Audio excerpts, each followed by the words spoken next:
Your name. What's the deal with your name? I don't know, Greg. What's the deal with your name? My name's pretty good. It's biblical. I Shit. like my name. My name's pretty cool. My name's, It's got my real also. name in it and also, some extra parts to it. I like my digital name.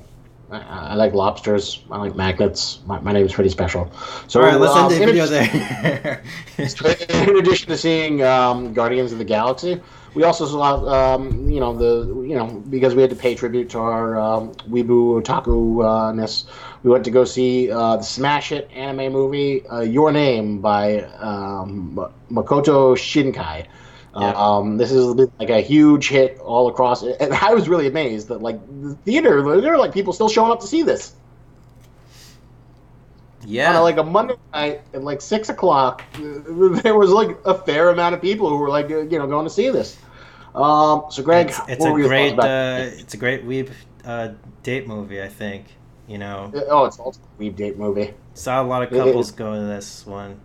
yeah, because well, basically, if you're not familiar, Your Name is a sort of a romantic drama about a young high school boy and a young girl in high school. One who lives in like a rural part of Japan, the other one living in the city of Tokyo.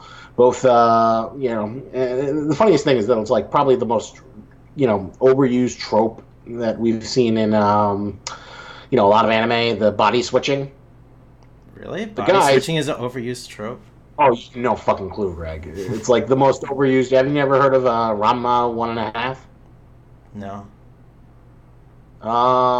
It's this old manga and anime that was like created by the creator of Inuyasha, and it was like big thing in the 80s and 90s. It was basically like this about this like martial arts guy who goes in with into like this pool of the drowned maiden, and then he like when he's like turned with hot water, he turns into a girl. When he's touched with cold water, he turns back into a guy. Hilarity ensues as many girls fall in love with his different forms. So yeah. Body swatching and gender swapping is a very, very well worn thing in good old Japanimation anime. I didn't know that. So, yeah, I guess shows how much I know. Yeah. You gotta educate yourself, Greg. You gotta watch more video essays. So basically, this a guy and girl start, when they fall asleep, they wake up in each other's bodies, and first it's the girl gets to experience the big life in the city, while he gets to experience life as a high school girl. Um, People notice the fact that their personalities are changed when they're inhabiting each other's bodies. Then they become cognition of it. I mean, there's a really cute scene where they're like communicating, leaving messages for each other. He's making her more popular amongst people in her hometown, while she makes him more popular. With his worker, even getting a date using her feminine side, and Hmm. while wasting all of his money and eating food. And it's just a Yeah. very charming story that's very well produced. Makoto Shinkai is famous because he's like done a few other like really kind of iconic anime movies. I think he also wrote this like books that he adapted into these movies. Like he did this movie called Garden of Words, which is a very pretty movie. Also kind of a romance story. Hmm. Then there's 5 centimeters per second. I forget what that's about, but I heard that that's Oh, supposed to be yeah, really. that's another one that I was kind of meaning to watch at some point. A long time ago. Yeah. Yeah, he's like a very good animator. As you can say, the throne is gone with Miyazaki.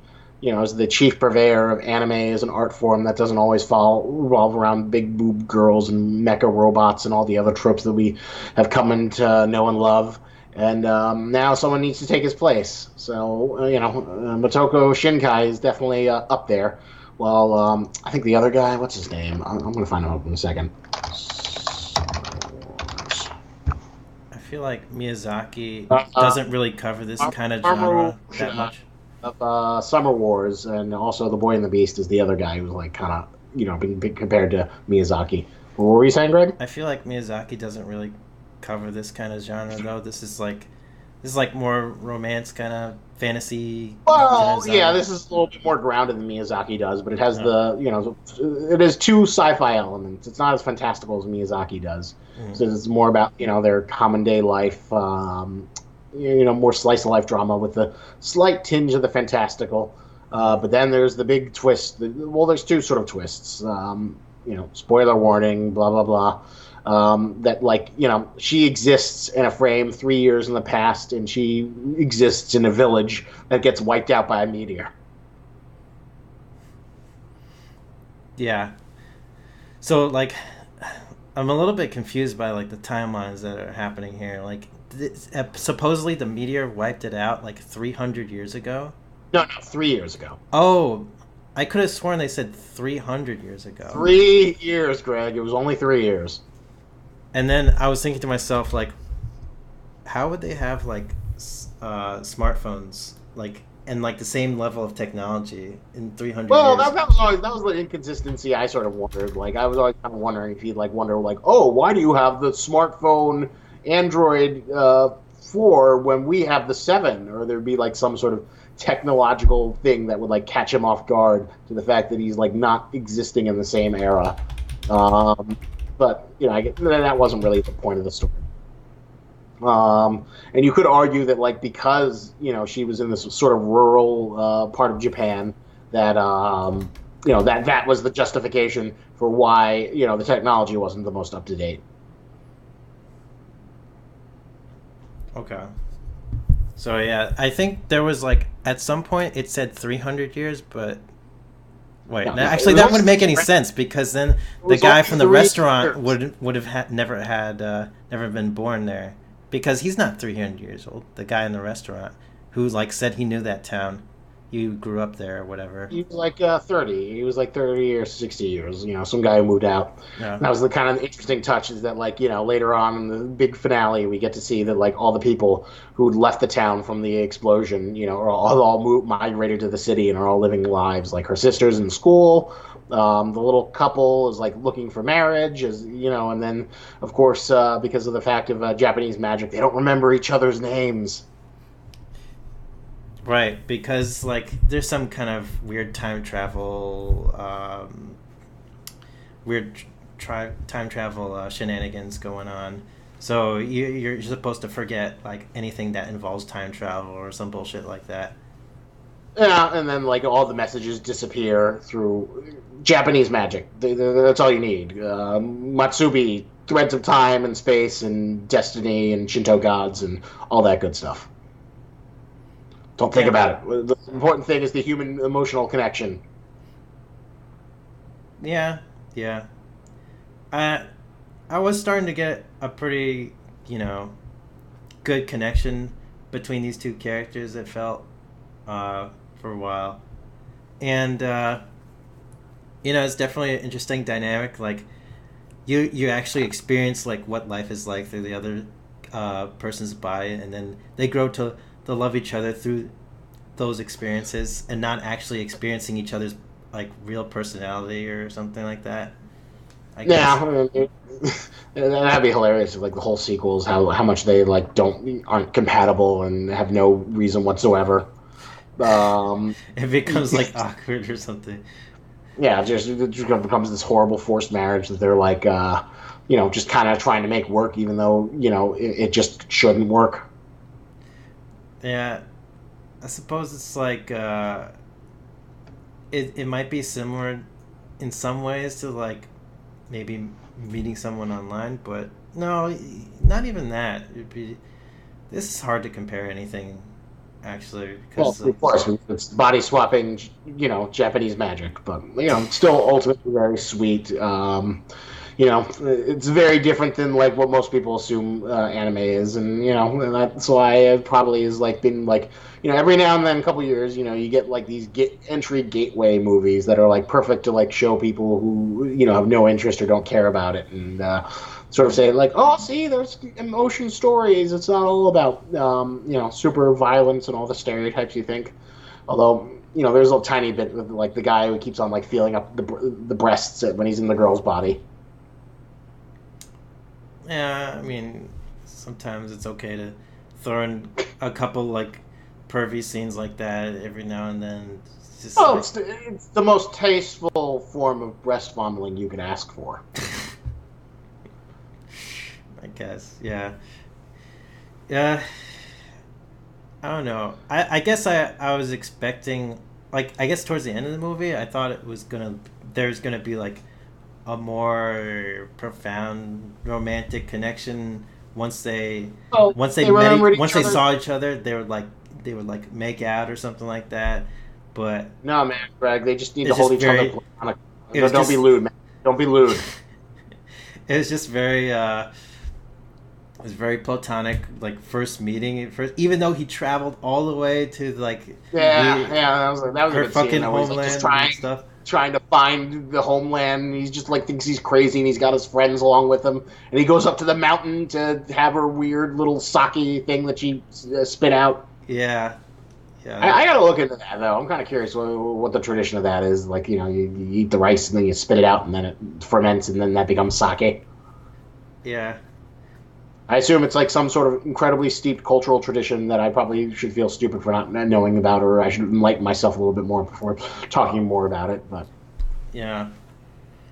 I think overall it was a pretty involved story. I was kind of hooked to like what was going to happen next, in each thing, well, because it's very the ultimate kind of unique kind of thing.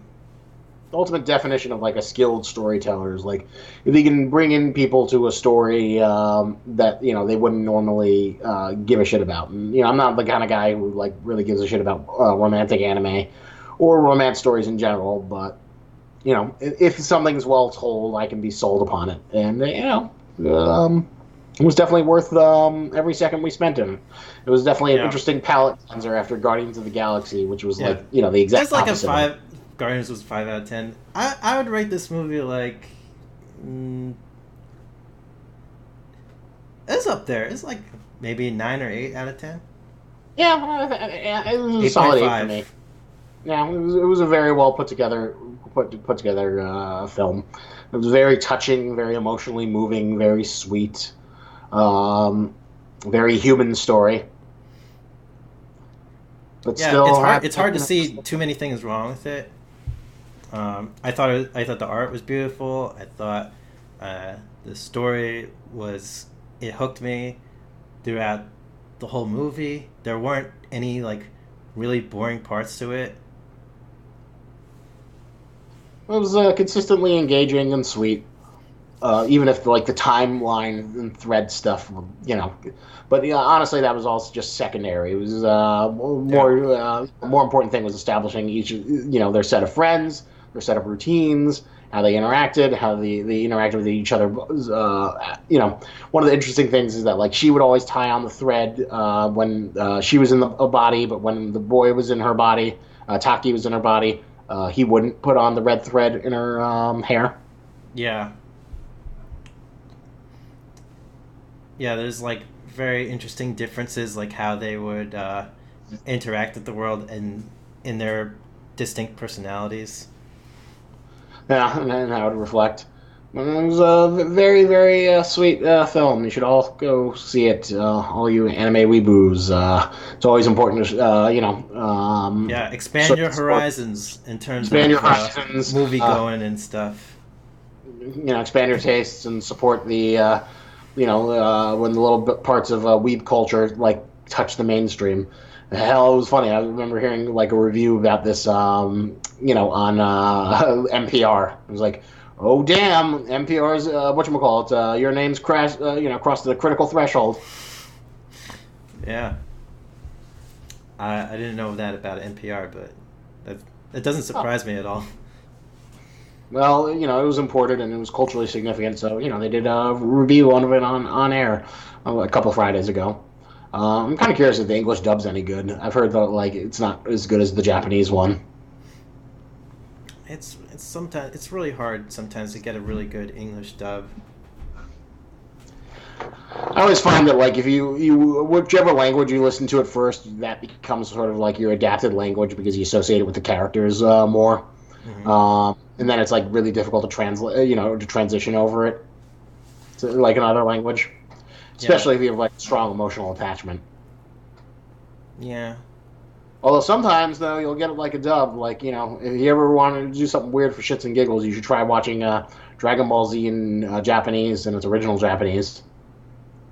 Oh yeah, that might be weird for Oh, me, it's but so weird, especially with like Goku's voice, where it's like he's like sounds like this Japanese woman who's like a child, or this Japanese woman who's like inhaled helium. I mean, maybe it kind of sounds like similar to Naruto's Japanese voice. Yeah, only it's believe it or not, it's even more childish than Naruto's Japanese voice.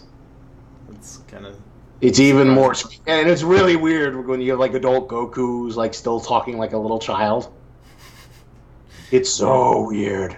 yeah. And like the English dub, like even like this really stupid fillerish stuff in like something like Dragon Ball Super, where like there's a scene where Vegeta is like struggling to make like food for the evil cat god who's going to destroy everything, Hmm. and it's kind of like intolerable in Japanese, but like with the classic Vegeta, I think Chris Sabat does the voice, English voiceover. It's kind of hilarious. Okay. Well, I don't know that. I never watched that Dragon Ball Super. I don't know. Maybe I'll get you like an English versus Japanese scene of it because like it's funny how like we're like because those voices are ingrained into a generation as like the DBZ voices that they when you hear the real Japanese ones you're like, oh God, what is this? Yeah. Why are these burly men sound so squeaky? Yeah. But who knows? Maybe someday I'll see your name dub on television or something.